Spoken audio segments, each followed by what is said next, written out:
School smartphone ban will not become law after MPs drop the proposal, Sky News understands.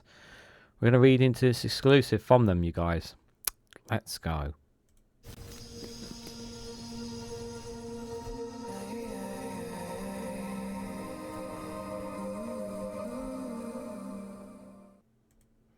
Good morning, good afternoon, good evening, wherever you are in the world. This is Reganelite here with an exclusive from Sky News with the headline that school smartphones ban will not become law after MP drops proposal, Sky News understands. They understand that Josh MacAlister has removed the proposal from his bill in the hopes that ministers will support his other reforms, including the raising the age of internet adulthood from 13 to 16. Guys, while you're here, make sure you hit the like button and share it across social media so others are notified of this video. So we covered a few different we've covered this a few different times, the school smartphone ban, and there's been a series of debates and topics about it already. And there are some very common sense things that could be done, like simply you can just lock the phone out of certain services and whatnot as well. My position is obviously I've always felt personally that phones should be just locked away completely throughout the whole time in school. Some people vehemently disagree.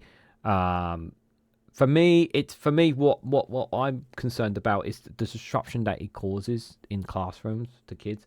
Now, I'm not a teacher, so I can't speak on that. So any teachers obviously can speak for themselves down in the comments. But if I'm absolutely honest, I do think that most teachers have ways of dealing with phones and have ways of doing it. I also think as well that when it comes to children with phones, it's down to parents to make sure that whatever phones they give them, that they make sure that there are certain locks and mechanisms in to protect their child from going too far, too little, and whatnot, and all that kind of stuff. That boundaries are put on them, and there are apps and softwares and whatnot and that's not hard to go out there to use to cover your child from going too far as well. And I do think that to a certain extent that can work as well. And I do think that sometimes the phone, for me, I've always seen the mobile phone as a distraction, and maybe it's because I get distracted by my phone all the time. Maybe that's just me, but obviously I don't know what it's like for the next generation when it comes to always having phones around you all the time. But do I think that the law that they were imposing was it? I was kind of not 100% sure, but for me, as long as children are still able to get the education they do, and it doesn't disrupt, if phones have to stay in schools, if the phones have to stay with them, okay.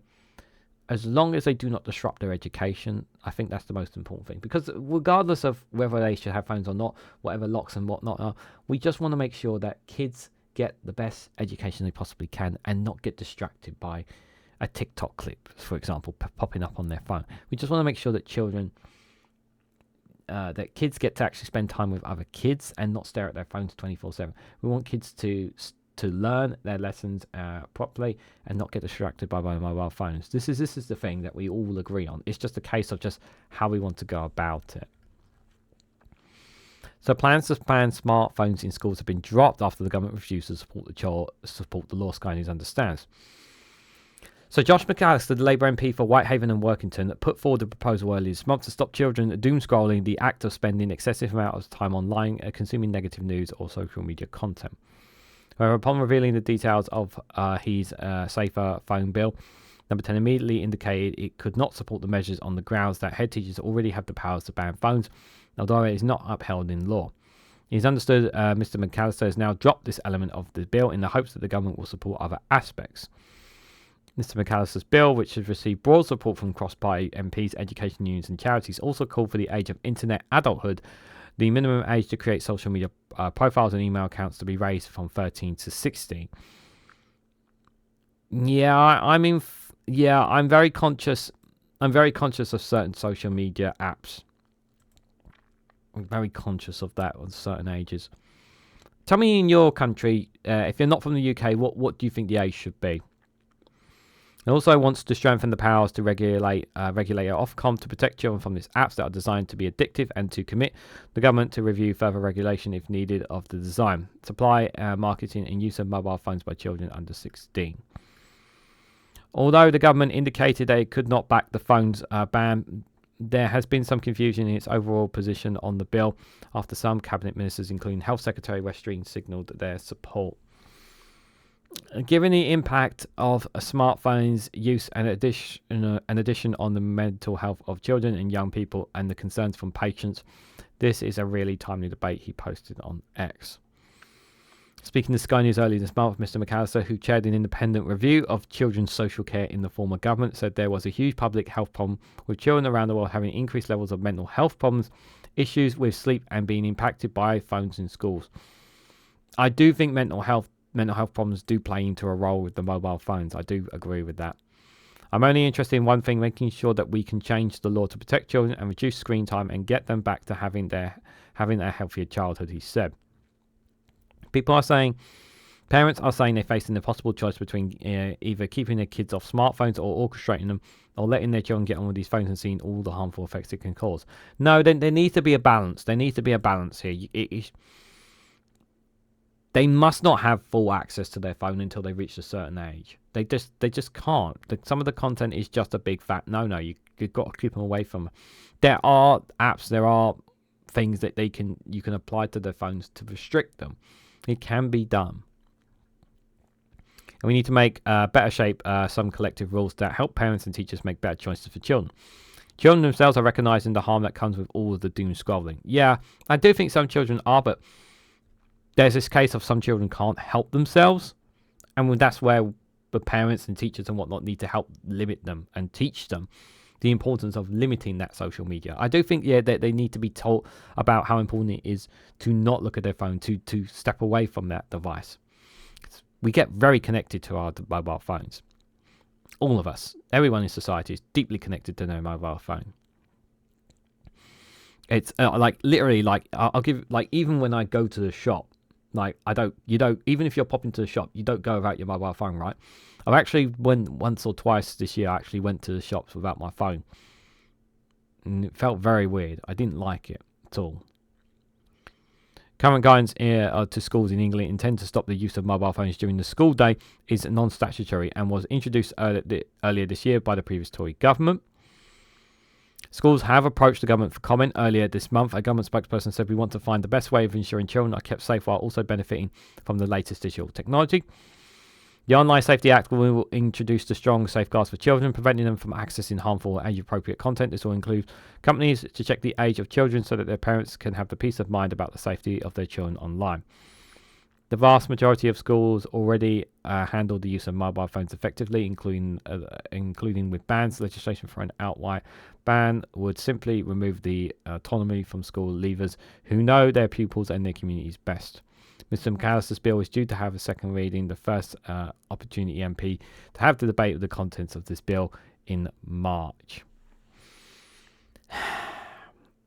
The decision kind of just needs to be like I said, there could be some things added to laws, but for me, it's about I generally do feel that teachers and parents know what's best for their kids. And there is this premise of I don't want government interfering too much in what kids should and shouldn't have with regards to their phones. And I agree. I do agree. There should be a bit more broader when it comes to teachers and parents be able to make that choices for their children. But there are some lines where I think the government do need to step in.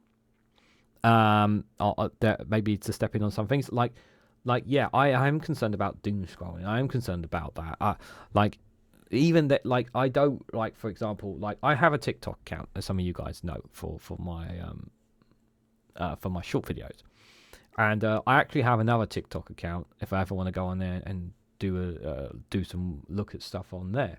Don't often do it, but when I start doing it, even at my age, at 36 years old, even at my age, it's hard to put down the phone and not look.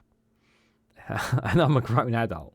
It can be hard to not keep seeing something that's similar to what you've already seen and not, you guys know what I'm talking about. especially those who doom scroll quite a lot.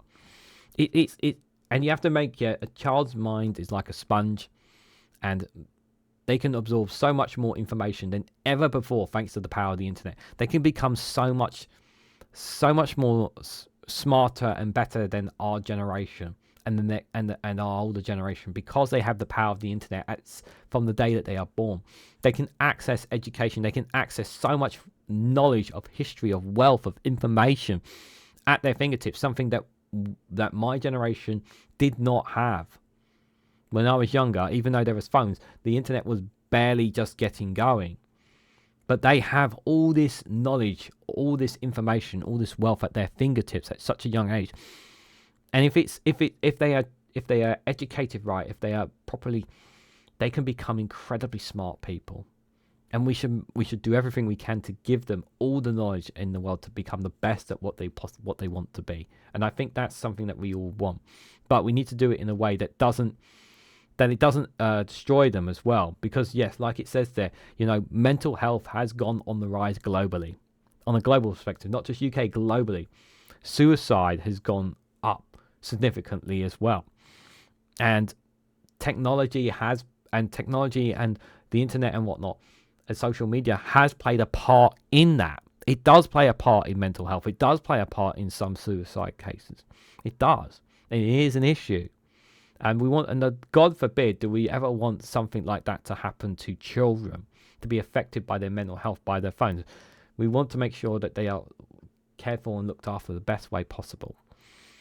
And it's just trying to strike that balance. It's not as simple as A, B, and C as some people like to think. It really isn't. To me, it's complicated, but maybe some people might think I'm making it more complicated than I should be. But all I want is the kids to have the best opportunities they possibly can. I really mean that. And I know you all do too. It's just sometimes about how we want to go there. But what do you guys honestly think? Do you think, that is right for them to possibly drop this law? Do you think the government is meddling too much in it? Should they just step back and allow parents and teachers to make teachers in schools to make those decisions about phones for them instead? What do you guys honestly think? Let me know your thoughts and more down in the comments section below. If you found this video informative, please hit the like button. We greatly appreciate it. Share it across social media so others are notified of this video. If you haven't subscribed already, please consider subscribing because it really does help support the channel. If you want to go one step further and financially support me and the work that I do here, you can do so by becoming a YouTube member for as little as 99p, or join me on Rumble or Patreon for exclusive content on those platforms. So thank you all so much for watching, and I hope to catch you all very, very soon.